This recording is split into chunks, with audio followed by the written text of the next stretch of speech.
Assalomu alaykum hammaga. Sizlar bilan yana Azizbek Kamilov va bugungi videorolikimiz sun'iy intellekt yordamida tekinga video va rasmlar generatsiya qilish haqida bo'ladi.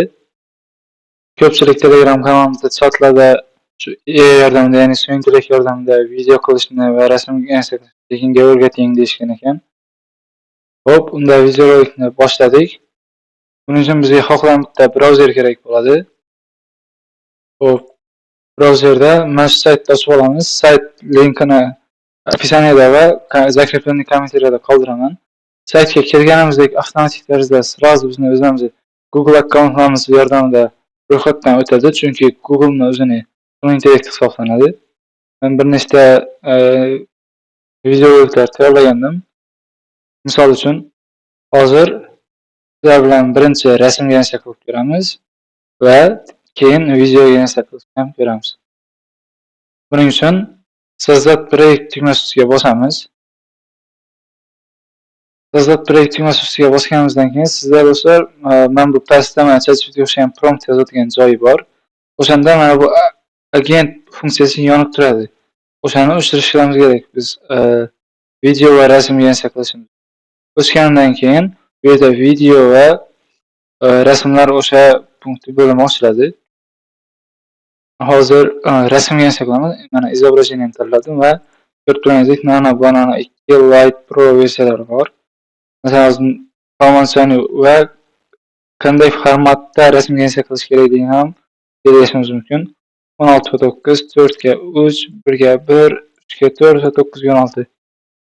Hozir kvadrat shaklda, ya'ni Instagram karusel poster uchun 1:1 formatda tanladim va nechta rasm kerakligini ham tanlashingiz mumkin do'stlar.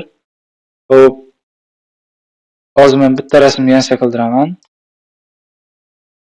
Hozir prompt yozamiz. Promptni xohlasangiz o'zbek tilida, xohlasangiz rus tilida, xohlasangiz ingliz tilida, xohlagan tilingizda yozishingiz mumkin. Sun'iy intellekt barcha tilni tushunadi. Deyarli barcha tilni tushunadi.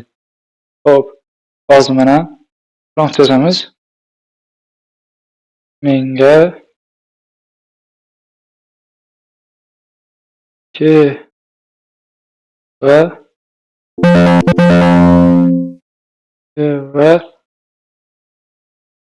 A harflaridan logotip yasab ber. Logo ranglari RGB bo'lsin. Hozir qisqa nima qildim? Agar juda ham chiroyli qilib nima qilsangiz, promptni ko'proq va tushunarli qilib yozib bersangiz, sizga kerak bo'lgan nimada yasab beradi. Hozir mana biroz kutamiz promptni yuborganimizdan keyin. 20% bo'ldi generatsiyasi. Hozir qanaqa qilib yasashini ham qiziqyapman. Oddiy ism va familiyamni bosh harflari Kamilov Azizbek degandagi K harfi va A harflaridan mana logotip yasash. RGB bo'lsin deganim ko'pchilik bilsa kerak, RGB ranglar mana shunaqa mana.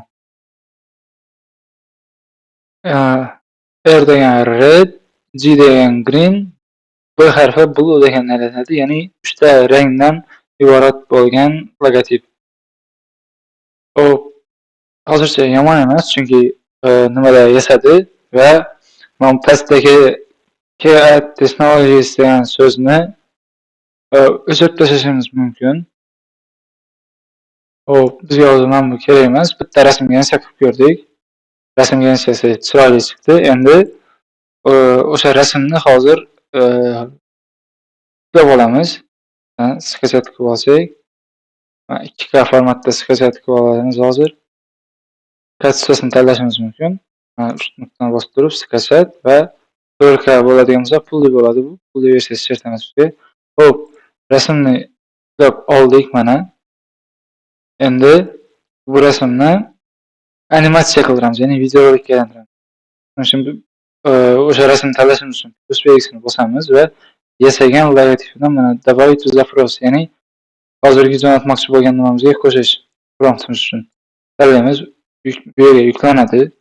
Keyin bu yerda mana Nano Banana ustiga bosamiz va Endi rasm emas, videoni tanlaymiz. Videoda 9x16 formatni tanlaymiz. Necha sekund bo'lishini va qaysi sun'iy interak VO3, OmniFlash, hozir eng ommabop va chiroyli qilib yasab berayotgan sun'iy interak OmniFlash hisoblanadi. Google'ning eng so'nggi sun'iy interakti. Va menga 6 sekundlik video bittasi yetadi. Bitta narsaga qarang, e'tibor bering. Stoyimizga nasib bo'lsa 10 deyapti, ya'ni 10 ta moneta kerak bo'ladi. Har bir profilda har kuni sizning monetangiz yangilanadi. Har kuni sizga 50 ta bonus moneta beradi. Mana obnovatsiya ежедневно deyapti, ya'ni har kuni yangilanadi deyapti. Har kuni sizga 50 ta moneta beradi. Bu 50 ta moneta bilan 4 ta 5 ta videorolik generatsiya qilishingiz mumkin. Rasm generatsiya qilmoqchi bo'lsangiz, rasm generatsiyasi 10 tagacha bo'lgan rasm generatsiyasi tekin hisoblanadi. Hozir mana shu nimani K va A harflarini animatsion nima qilib videorolik qilishni ko'ramiz. Xo'p. Menga logotipdagi harflarni animatsiya qilib ber dedik. Animatsiya qilib ber dedik. Har bitta harf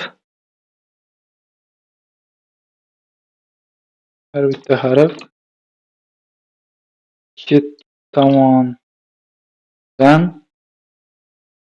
animatsiya bo'lib chiqishi kerak.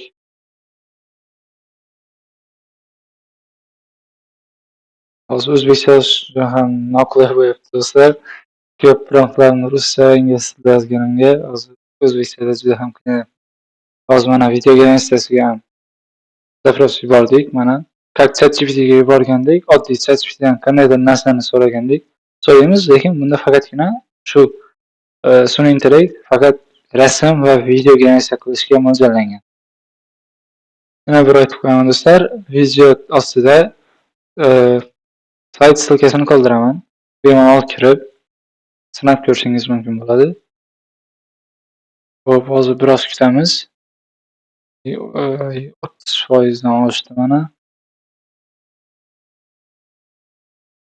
Qanaqa qilib yasar ekan ko'ramiz. O'zgartirib tashlaymikan, ranglarni o'chirib tashlaydimi yoki biz kutgandek shu ikkita tarafdan animatsiya qilib chiqarib beramikan. Xo'p, mana videorolik do'stlar, hozir ochib ko'ramiz.